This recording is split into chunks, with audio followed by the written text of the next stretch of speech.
وذكر فإن الذكرى تنفع المؤمنين.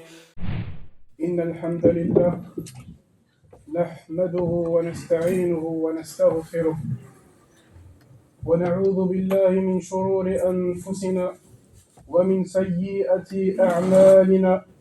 من يهده الله فلا مضل له ومن يضلل فلا هادي له.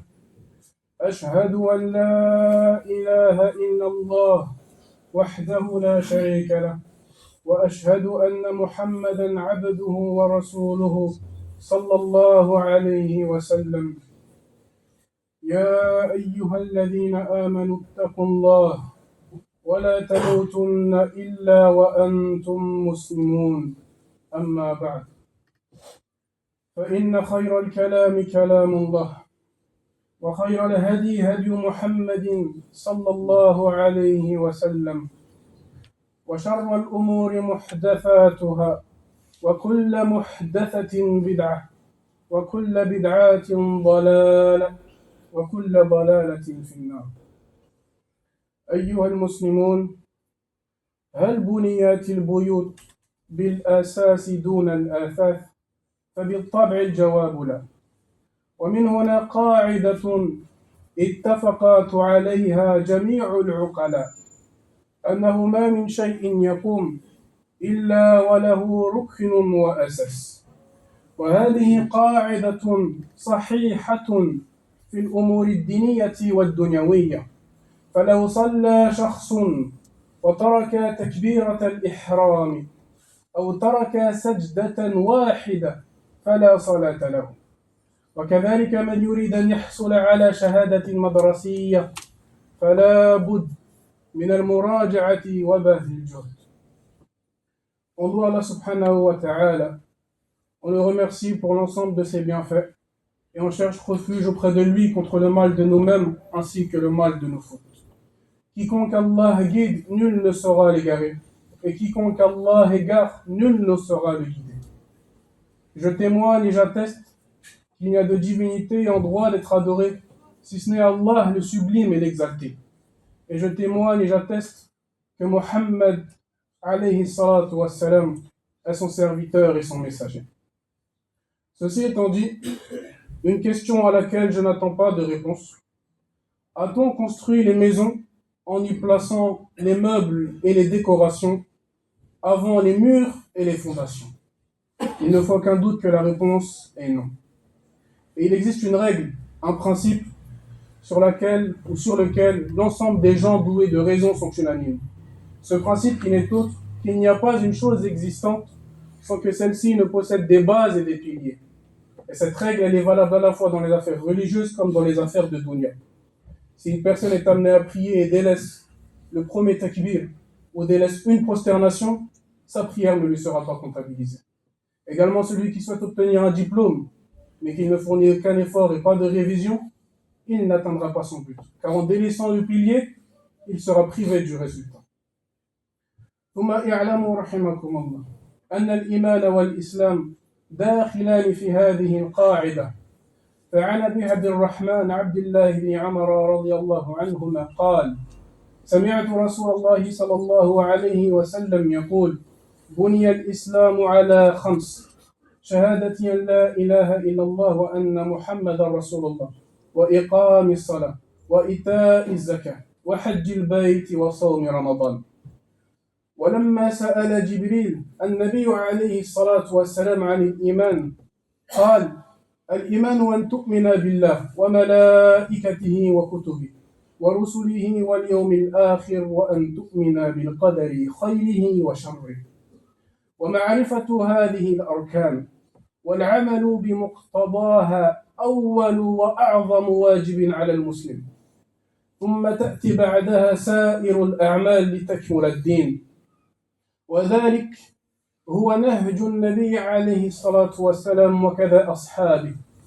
فلما بعث النبي صلى الله عليه وسلم معاذا إلى اليمن قال: إنك ستأتي قوما أهل الكتاب فادعوهم أن يشهدوا أن لا إله إلا الله وأن محمد رسول الله، فإنهم أطاعوا لك بذلك فأخبرهم أن الله قد فرض عليهم 5 صلوات في كل يوم وليلة الحديث فقد بدأ بالأهم ثم المهم.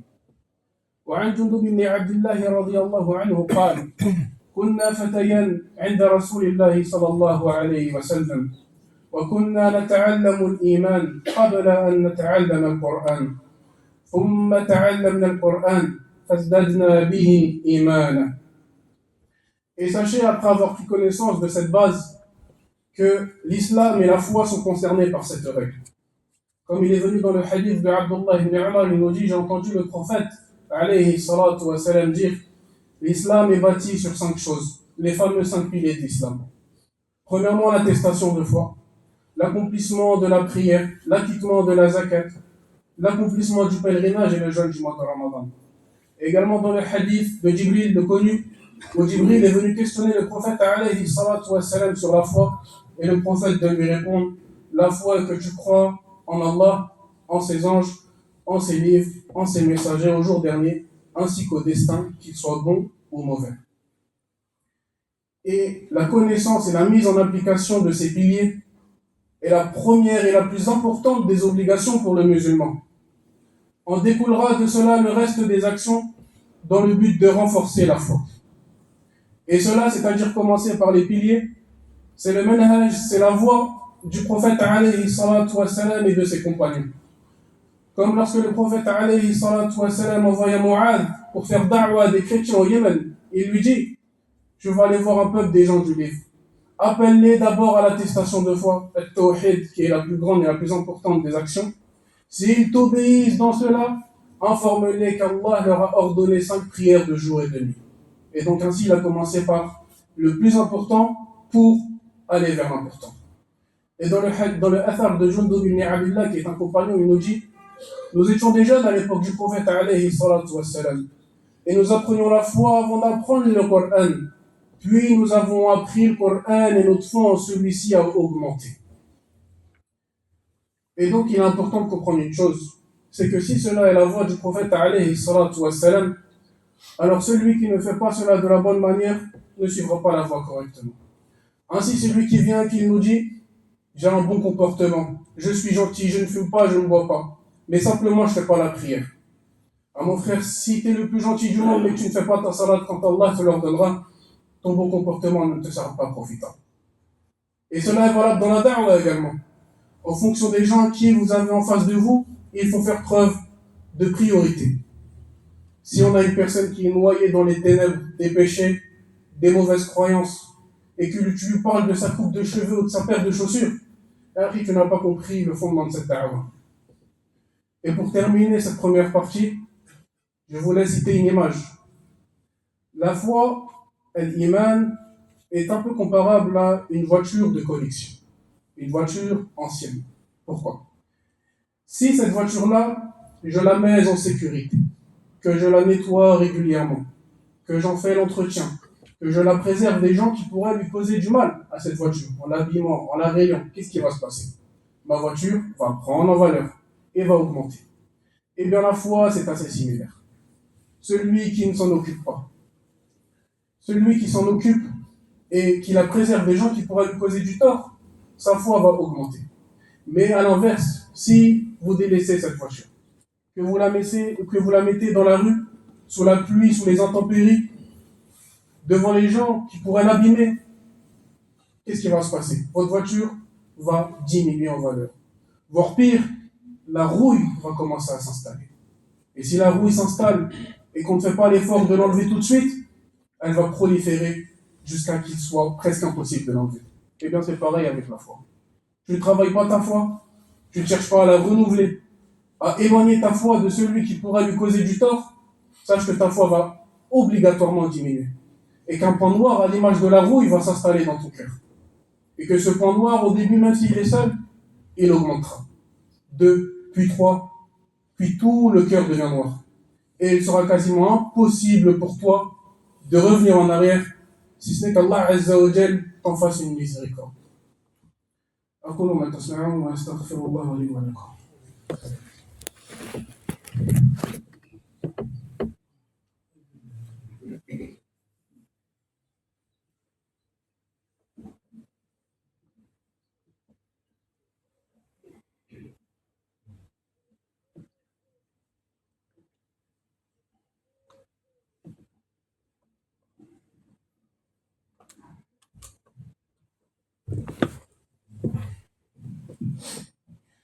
الحمد لله وحده والصلاة والسلام على من لا نبي بعده أوصيكم ونفسي بتقوى الله عز وجل. يا عباد الله، ماذا سيحصل له فعلنا العكس؟ يعني نسعى في الفروع ونترك الأصول، فذلك لا ينفعنا أبدا. وهذا حال أغلب المسلمين اليوم، حيث غفلوا عن أصول دينهم وانشغلوا بما يسمى بالتذكيرات الدينية فقط. تراهم ينظرون إلى هواتفهم وهم لا يبصرون.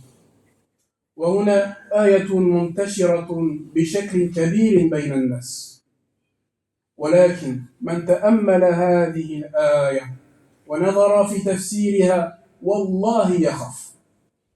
قال المولى سبحانه: وذكر فإن الذكرى تنفع المؤمنين. قال العلامة سعدي: أي أخبر الله عز وجل أن الذكرى تنفع المؤمنين لأن ما معهم من الإيمان والخشية والإنابة واتباع رضوان الله ما يوجب لهم أن تنفع فيهم الذكرى. أما من ليس معه إيمان ولا استعداد لقبول التذكير فهذا لا ينفع تذكيره. Que se passerait-il si on œuvre dans le sens contraire? C'est-à-dire, on donne priorité aux choses secondaires devant les choses principales. Pour exemple, pour reprendre les premiers exemples, cette maison dans laquelle j'ai une belle télé, un beau canapé, mais je n'ai pas de toit, je n'ai pas de mur. À la première pluie, ta maison ne te sera plus d'aucune utilité. Et bien malheureusement, c'est la situation de beaucoup de musulmans aujourd'hui. Et parmi les causes à cela, le fait de se détourner des bases de la religion et de ne se préoccuper que par ce qu'on appelle les rappels sur les réseaux. Tu les vois, les yeux rivés vers l'écran, le cœur vide, le regard absent. Wallahi que ce n'est pas en scrollant pendant des heures entre une vidéo de foot et de cuisine qu'on donne à la religion l'importance qu'elle mérite. Et il y a un verset qui est énormément propagé, et dont moi-même j'en ai vu des affiches et des autocollants, lorsqu'Allah nous dit dans le sens « et rappelle, car le rappel profite aux croyants ». Wallahi que si tu regardes le tafsir et l'explication de ce verset, et que tu médites brièvement dessus, tu ne pourras qu'avoir peur. Cheikh Saadi nous dit « Allah nous informe que le rappel profite aux croyants ». Pourquoi? Parce qu'ils ont en eux une foi ferme, ils ont en eux l'amour du repentir et la recherche de l'agrément d'Allah. De par cela, le rappel leur est profitable. Quant à celui qui n'est pas accompagné de foi et qui ne s'est pas préparé à recevoir le rappel, eh bien le rappel ne lui sera pas profitable. ونعم نحن نكر أن من رضي بالله ربا وبالإسلام دينا وبمحمد صلى الله عليه وسلم نبيا فهو مسلم، ولكن مجرد قبول ذلك لا يجعل المرء مؤمنا. قال الله تعالى: قالت الأعراب آمنا قل لم تؤمنوا ولكن قولوا أسلمنا ولما يدخل الإيمان في قلوبكم. قال الطبري: أي ولما يدخل العلم بشرائع الإيمان وحقائق معانيه في قلوبكم. وعن سعد رضي الله عنه أن النبي عليه الصلاة والسلام قسم قسما فأعطى أناسا ومنع آخرين. قال سعد: يا رسول الله، أعطيت فلانا وفلانا ومنعت فلانا وهو مؤمن. قال النبي عليه الصلاة والسلام: لا تقل مؤمن ولكن قل مسلم. وقال ابن رجب رحمه الله: قال المحققون من أهل العلم: كل مؤمن مسلم وليس كل مسلم مؤمنا، فإنه قد يكون الإيمان ضعيفا فلا يتحقق القلب به تحقيقا تاما مع عمل جوارحه بأعمال الإسلام، فإنه مسلم وليس بمؤمن الإيمان التام. Et nous disons, nous affirmons et avons pour croyance que celui qui reconnaît qu'Allah Azza wa Jal est son Seigneur et qui reconnaît que le prophète alayhi salatu wassalam est un messager et que l'islam est la religion de vérité, alors celui-ci est musulman. Pas de doute là-dessus. Par ailleurs, l'acceptation de cela ne rend pas la personne musulmane croyante. Pourquoi? Car il y a des degrés. Et la foi est au-dessus de l'islam. Comme Allah nous dit, les Bédouins ont dit, nous avons la foi. Dites, vous n'avez pas encore la foi. Dites simplement, nous nous sommes soumis. Car la foi n'a pas pénétré votre cœur. Al-Tabari nous dit, c'est-à-dire, les implications de la foi et ses véritables sens ne sont pas rentrés dans vos cœurs. Et un jour, le prophète alayhi salatu wa salam a distribué un butin. Il a donné à des gens et n'a pas donné à d'autres. Certes, le rapporteur s'étonna et dit, oh messager d'Allah, pourquoi tu lui as donné à lui mais pas à lui? Alors que pourtant c'est un croyant. Le prophète de lui répondre, ne dis pas qu'il est croyant. Dis plutôt que c'est un musulman. Ibn Rajab nous dit, les spécialistes parmi les savants ont dit, tout croyant est musulman. Mais tout musulman n'est pas croyant. Car il se peut que la foi soit très faible. Et de ce fait, elle ne se concrétisera pas dans le cœur. Même si la personne œuvre. Ce sera donc un musulman, mais il ne sera pas croyant d'une foi complète. Et j'aimerais ouvrir une parenthèse concernant les rappels. Premièrement, un sujet particulier. Ceux qui faisaient des rappels et du jour au lendemain s'en sont détournés. Et il y a des gens qui s'en étonnent. Comment c'est possible que lui il était comme ça et aujourd'hui il est comme ça? فَإِن كُنتُمْ تَتَعَجَّبُونَ فَأَنَا أَتَعَجَّبُ مِنْ تَعَجُّبِكُمْ. Si ça vous étonne, moi ce serait plutôt votre étonnement qui m'étonne. Premièrement, et c'est le point le plus important, Allah Azza wa Jal guide et égare qui il veut. Tout cela avec sagesse. Deuxièmement, celui qui fait des rappels, mais qui ne les met pas en application, ne pensez pas que cela sera profitable pour lui. Bien au contraire. Ça sera pour lui une cause de regret et un châtiment. Troisième point, quand la personne commence à faire des rappels, et qu'il y a un semblant de succès, que les gens mettent des likes, des j'aime, ils partagent, ils disent, oh, les gens m'aiment, les gens ont besoin de moi. Ya akhi wallahi que les gens n'ont pas besoin de toi. Si tu veux faire du bien, fais-le, et Allah il te récompensera. Mais sache que cette religion, elle va être sauvée avec ou sans toi. Donc ne sois pas un but de ta propre personne. Et maintenant, pour ceux qui écoutent des rappels, et tout le monde, moi le premier j'en écoute, il y a une chose importante à prendre en compte. Celui qui veut écouter des rappels, qu'il le fasse d'une bonne manière. Qu'est-ce que ça signifie de faire d'une bonne manière? Ne pas écouter n'importe qui vous dire n'importe quoi. Tu ne connais pas son nom, ni le nom de son père, ni sa ville. Il vient et te rapporte des hadiths, sans citation, rien. On l'écoute, on prend sa parole en compte. Wallah, et que si l'un d'entre nous il est malade, il va chercher le meilleur des médecins pour se soigner. Et si une personne vient lui voir et lui dit, ouais, moi j'ai regardé une série sur la médecine, je peux te soigner. Tu vas le prendre au sérieux? On va l'écouter? Jamais de la vie. Pourquoi? Parce qu'on donne de l'importance à notre santé. Et donc on cherche le meilleur des moyens pour guérir. Est-ce que la religion ne mérite pas la même importance, si ce n'est plus?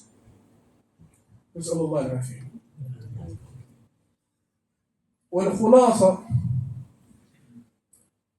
من خرج من المسجد وظن أنني أحرم التذكيرات فليعلم أنه ما فهم شيئا مما قلت ولكن أحث الجميع على الحضور في مساجد الله وتعلم الدين ومصاحبة الصالحين فبذلك تنال الإيمان وأما التذكيرات فإنها تقوي الإيمان ولكنها لا تبني. Pour conclure ce prêche, si vous ne devez garder qu'une chose en tête, celui qui sort de cette mosquée et pense que je critique ou j'interdis les rappels, qu'il sache qu'il n'a pas compris l'objectif de cette khutbah. Car ce n'est pas ça l'objectif. L'objectif n'est pas de supprimer ou d'arrêter d'écouter des rappels. L'objectif, c'est de ne pas s'en contenter. Vous voulez la foi? Wallah, il va falloir travailler. Parce que la foi, c'est quelque chose de grande valeur. Et une chose de grande valeur nécessite un grand labeur. Vous voulez obtenir la foi? Venez à la mosquée régulièrement. Fréquentez les musulmans. Vous voulez obtenir la foi? Apprenez votre religion. Lisez, apprenez, écoutez le Coran sérieusement et sincèrement. pas le temps de 30 secondes en regardant à droite et à gauche. Vous voulez obtenir la foi? Fréquentez les gens pieux et détournez-vous des gens mauvais. Et c'est par ces choses-là et ces efforts-là que la foi viendra et augmentera. Quant au rappel, l'utilité des rappels, c'est de faire augmenter et de parfaire sa foi. Mais ces rappels-là ne construisent pas votre foi. Donc comment pourrait-on tirer profit et faire augmenter une chose qui à la base n'est pas présente? Ainsi, le plus important reste d'avoir pour conscience que la foi se fait avec des efforts et bien sûr en demandant l'aide d'Allah Azza wa Jal. نسأل الله عز وجل إيمانا تاما اللهم اجعلنا من المتقين اللهم علمنا ما ينفعنا وانفعنا بما علمتنا وزدنا علما اللهم إنا نسألك إيمانا تاما اللهم إنا نسألك إيمانا تاما اللهم إنا نسألك إيمانا تاما اللهم اغفر لنا وارحمنا وارحم جميع المسلمين. يقول النبي عليه الصلاة والسلام من صلى علي صلى الله عليه 10. Quiconque prie sur moi une prière, Allah en priera sur mes 10. Et en ce jour du vendredi, il est recommandé de prier et de multiplier les prières sur le prophète. Et donc, priez sur votre prophète, alayhi salatu wassalam. Wa akhiru da'wahum alhamdulillahi rabbil alamin.